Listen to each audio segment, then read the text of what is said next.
Good morning friends.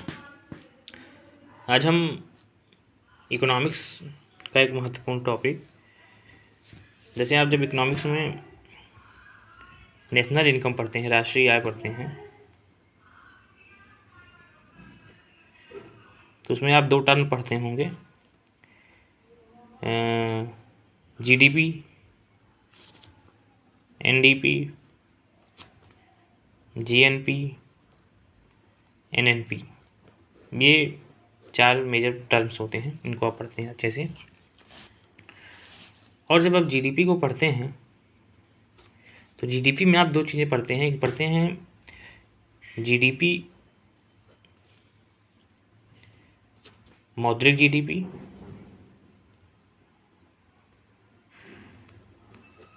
और वास्तविक GDP. तो मौद्रिक जीडीपी और वास्तविक जीडीपी में जल्दी हम अंदर नहीं कर पाते, इनको समझ नहीं पाते हैं। तो हम आपको समझाने का प्रयास करेंगे कि क्या है मौद्रिक जीडीपी, क्या है वास्तविक जीडीपी। चलिए देखते हैं। इससे काफ़ी क्वेश्चंस भी आते हैं कि काफ़ी ये अच्छा टर्म्स है, इनको समझना बहुत ज़रूरी है हमारे लिए। चलिए समझते हैं पहले मौद्रिक जीडीपी क्या होती है। मौद्रिक जीडीपी, इसे इंग्लिश में नॉमिनल जीडीपी भी कहते हैं, नॉमिनल जीडीपी। यदि आप एक लाइन में मतलब एक पॉइंट में लिखना चाहते हैं तो अपने दिमाग में कॉन्सेप्ट अभी तुरंत बैठा दीजिए, हम इसको सिद्ध करके भी दिखाएंगे कि कॉन्सेप्ट क्या है। मौद्रिक जीडीपी बराबर मौद्रिक जीडीपी बराबर कीमत में वृद्धि। बस एक अभी आप बस इसे पढ़ लीजिए, बस मौद्रिक जीडीपी बराबर कीमत में वृद्धि, इतना आप ध्यान रखिए बस। मौद्रिक जीडीपी कीमत बेस या कीमत आधार कर दीजिए, कीमत में वृद्धि कीमत के आधार पर, इतना पढ़ लिया आप। मौद्रिक जीडीपी बराबर कीमत में वृद्धि या कीमत के आधार पर। तो यह जीडीपी की बात हो रही है, तो जीडीपी में आप जानते हैं किसी देश की घरेलू सीमा के भीतर होगा। पूरा कार्यक्रम जो होगा वो जीडीपी, मतलब कि जहाँ जीडीपी आप देख लिए, डोमेस्टिक देख लिए, तो उसकी घरेलू सीमा आपके दिमाग में तुरंत क्लिक हो जाना चाहिए कि जीडीपी, हाँ, तुरंत उस देश की घरेलू सीमा के भीतर। तो मतलब किसी देश की घरेलू सीमा के भीतर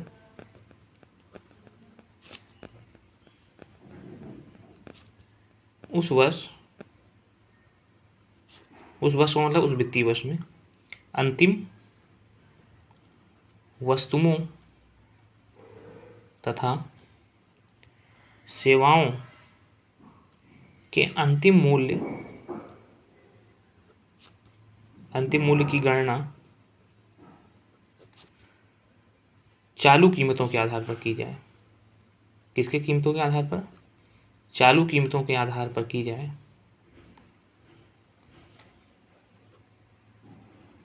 तो वह मौद्रिक जीडीपी कहलाती है।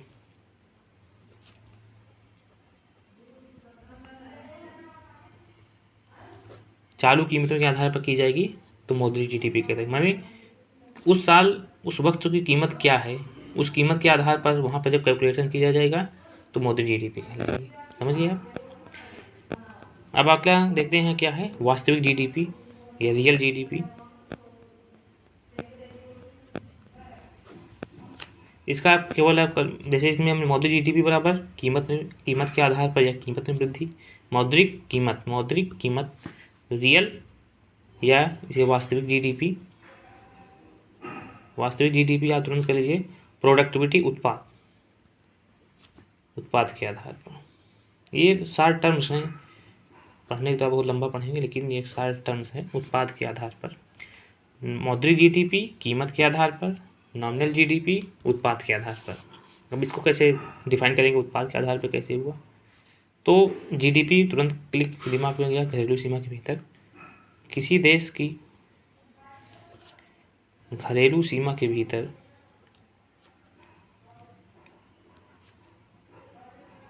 उत्पादित अंतिम वस्तु तथा सेवाओं की गणना स्थिर कीमतों के आधार पर की जाए। किसके? स्थिर कीमतों के आधार पर की जाए। यहाँ पर चालू कीमतों के आधार पर माने उस साल जो उसकी प्राइसिंग थी उसके आधार पर किया गया। यहाँ पर स्थिर कीमतों के आधार पर की जाए, स्थिर कीमतों के आधार पर की जाए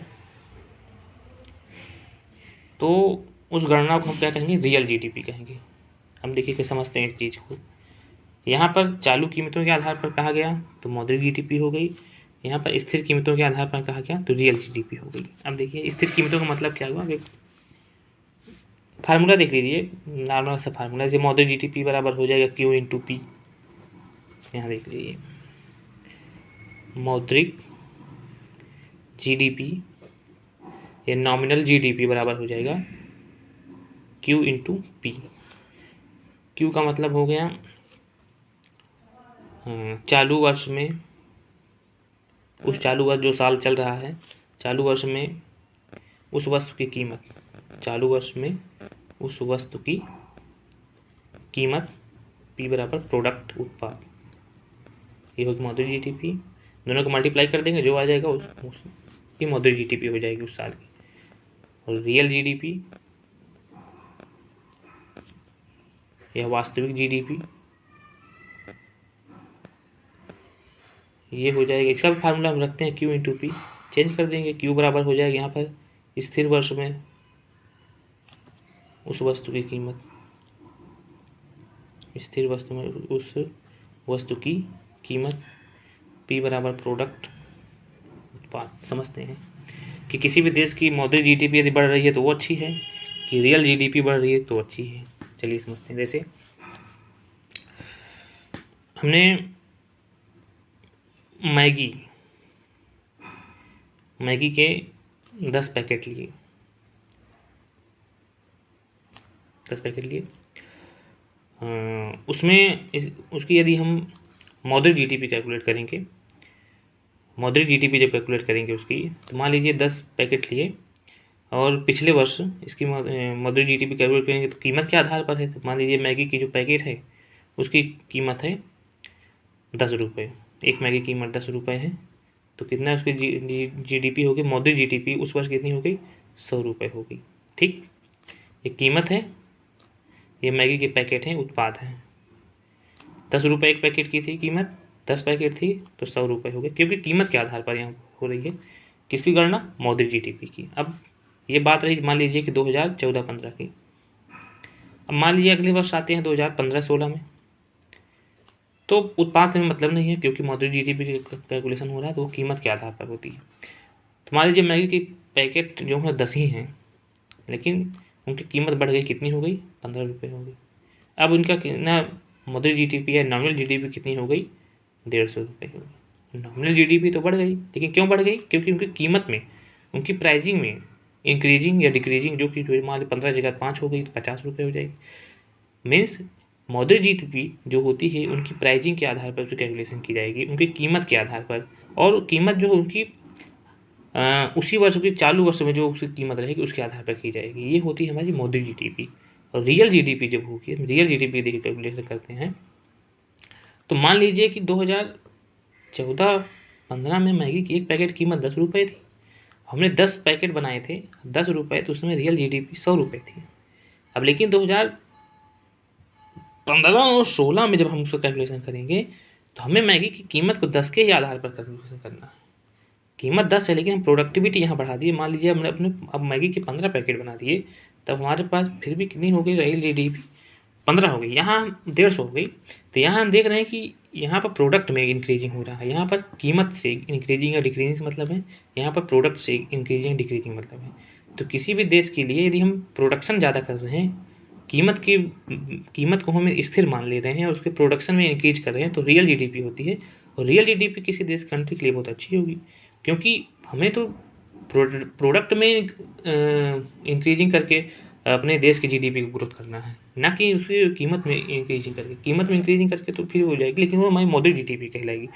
रियल जीडीपी तब होगी जब उसकी हम प्रोडक्टिविटी में ज़्यादा ज़्यादा प्रोडक्ट उत्पादन करेंगे और हम कीमत को स्थिर रखेंगे। जो हमने 20 वर्ष को जो हमने कीमत को माना है उसी कीमत के आधार पर कैलकुलेट करते हैं, देखते हैं कि हमारी जीडीपी ग्रोथ कर रही है कि नहीं कर रही है।